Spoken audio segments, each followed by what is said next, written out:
अध्याय 1। 11 दिसंबर 2014। Law firm, Delhi.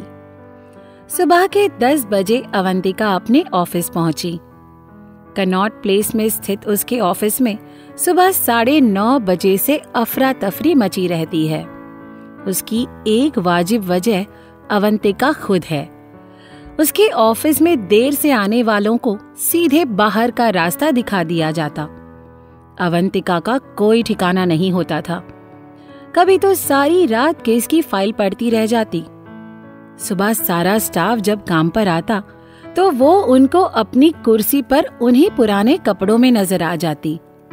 उसके office के कर्मचारी इसी वजह से हमेशा वक्त पर आते कि जरा भी देर हो गई और अवंतिका मैडम ऑफिस में हुई तो क्या जवाब देंगे उन्हें। ऑफिस में उसके कुछ कर्मचारियों ने कहा, कहीं मैडम अंदर अपने कैबिन में तो नहीं। इतना सुनते ही कुछ कर्मचारी झांककर कैबिन के अंदर देखने की कोशिश करने लगे। तभी सीढ़ियों से चढ़ते हुए अवंतिका ने प्रवेश किया। उसे देखकर चपरासी सक पकाते हुए खड़ा हो गया। अवंतिका ने जब सारे कर्मचारियों को कैबिन की ओर झांकता पाया तो कड़क आवाज में रौब के साथ उसने कहा, क्या हो रहा है? वहां इतनी भीड़ क्यों लगा रखी है? उसकी आवाज सुनकर सब अपना सर झुकाए गुड मॉर्निंग कहते हुए अपना काम करने लग गए। अवंतिका ने घूर कर सबकी ओर देखा और कहने लगी, जब देखो एक नया तमाशा, काम धाम करना है नहीं और ताका झाकी करते रहते हैं। और अपने कैबिन में चली गई। उसके जाते ही सबने चैन की सांस ली।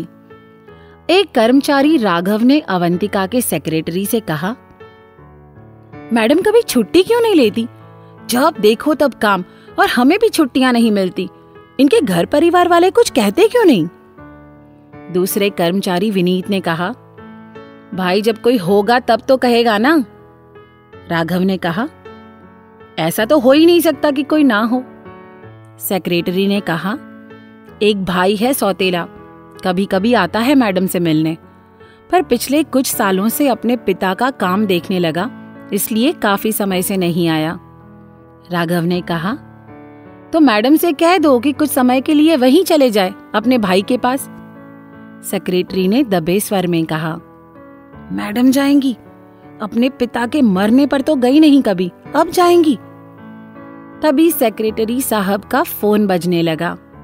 उनके कॉल रिसीव करते ही अवंतिका ने कहा, अगर आपकी महिला पंचायत खत्म हो गई हो तो अंदर पधारेंगे वर्मा जी, सारे पेंडिंग केसेस की फाइल लेकर। राघव और विनीत को भी साथ लेकर आइए। फोन रखते ही वर्मा जी ने कहा, तुम लोगों के चक्कर में हमारी सुबह भी बर्बाद हो गई।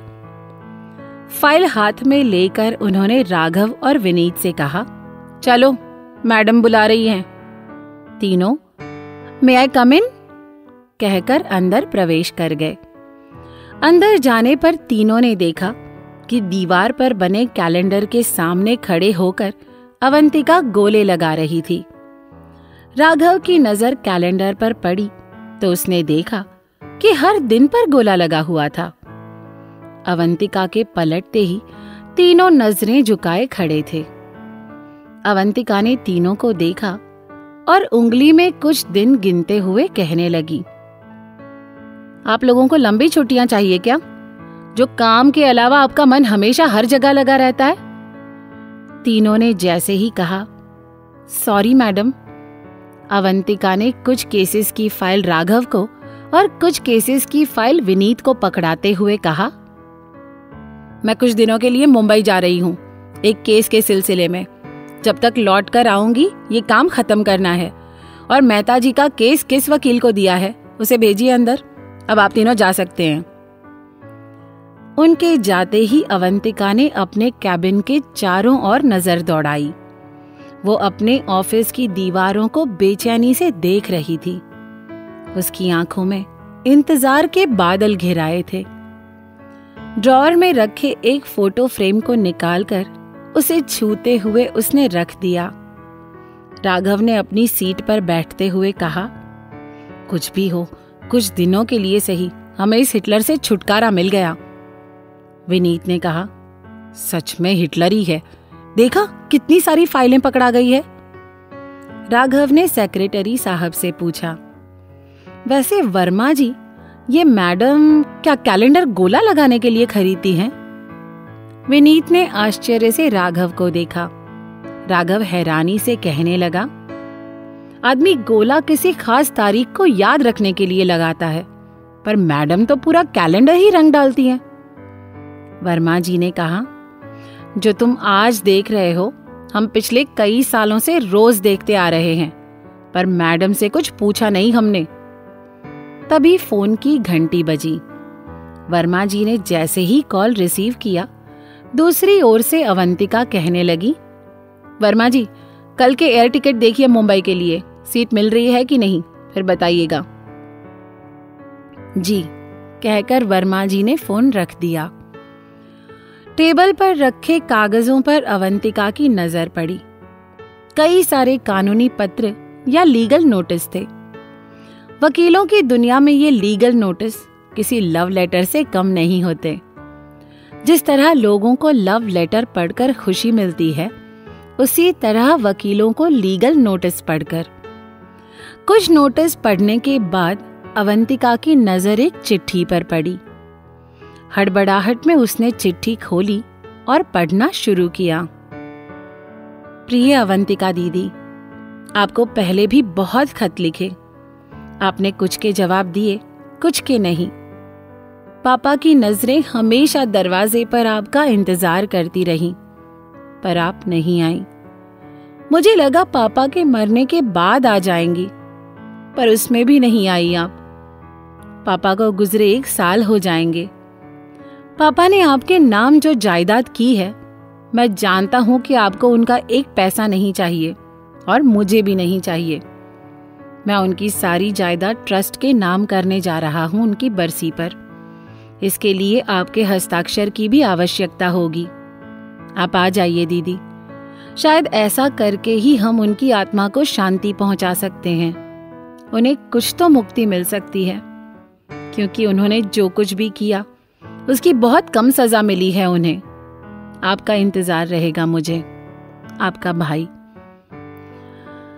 खत पढ़ने के बाद अवंतिका अपनी आंखें पोंछते हुए बाहर निकल गई। अपने ऑफिस में सबको इकट्ठा कर उसने कहा, मैं कुछ दिनों के लिए बाहर जा रही हूं। आप सबको वर्मा जी काम समझा देंगे। जब मैं आऊं तो मुझे कोई सर्कस नहीं चाहिए। वर्मा जी से उसने कहा, आपको 2.5 लाख कैश निकालने को कहा था, कहाँ है वो? वर्मा जी ने ब्रीफकेस अवंतिका के हाथ में पकड़ा दिया। अपने कैबिन में जाते हुए अवंतिका ने कहा, शाम की कोई फ्लाइट हो भोपाल के लिए तो टिकट बुक करवा दीजिए। सभी कर्मचारियों ने एक दूसरे को देखा। वर्मा जी ने दिल्ली से भोपाल जेट एयरवेज का टिकट बुक करवा दिया। शाम 5 बजे की फ्लाइट थी। अपने लॉकर, ड्रॉर सब बंद कर हड़बड़ाहट में अवंतिका अपने फ्लैट की ओर चल दी। उसके जाने के बाद ऑफिस में खुशी की लहर दौड़ गई। उसके सारे कर्मचारी और उसका ऑफिस इस तरह लग रहा था जैसे कि बगैर रिंग मास्टर का सर्कस। अपने बैग में कुछ कपड़े रखकर अवंतिका सीधे एयरपोर्ट के लिए निकली। पहुंचते ही उसे ध्यान आया कि जल्दबाजी में किताब रखना भूल गई। अब सफर कैसे कटेगा? अपने कदमों को उसने एयरपोर्ट में बनी एक बुक शॉप की ओर बढ़ा दिया और इत्मीनान से किताबें देखने लगी।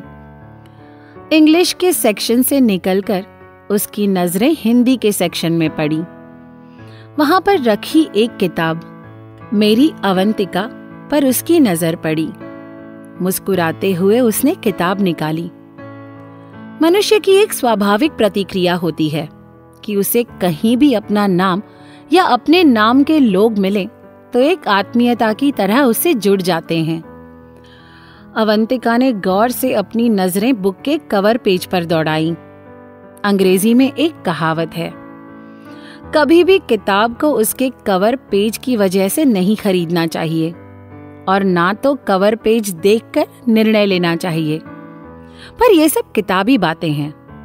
बहुत से लोग आज भी कवर पेज देखकर किताबें लेते हैं। अवंतिका की नजरें कवर पेज पर ठहर गई थीं। हाथों से पेंटिंग बनाकर उसका कवर पेज बनवाया गया था, जिसमें आधा स्त्री का चेहरा और चारों ओर जलती हुई ज्वालाएं थीं। पहली नजर में अपना नाम पढ़कर, दूसरी नजर में कवर पेज देखकर अवंतिका ने किताब को पलटा उसके बारे में जानने के लिए। फ्लैप कवर में लिखा हुआ था, ये किताब कानून व्यवस्था, उससे जूझते लोग और उससे लड़ती एक लड़की अवंतिका की कहानी है। न्याय और कानून ये शब्द देखकर अवंतिका ने किताब को खरीदने का विचार मन में बना लिया। किताब खरीदने से पहले उसने सोचा कि एक बार लेखक का नाम भी देख लेना चाहिए। उसने जैसे ही किताब पलटी तो लेखक के नाम की जगह लिखा था कैदी नंबर 30। किताब हाथ में पकड़कर अवंतिका ने बुक शॉप वाले को पैसे दिए और हाथों में किताब पकड़े उसने चेक इन किया। अवंतिका टर्मिनल नंबर 8 की ओर बढ़ रही थी कि खराब मौसम की वजह से फ्लाइट 2 घंटे डिले हो गई थी। कॉफी हाथ में लेकर अवंतिका किताब के पन्ने पलटने लगी। किताब के पन्नों के साथ साथ वो भी उस लेखक की बनाई हुई दुनिया में जा रही थी।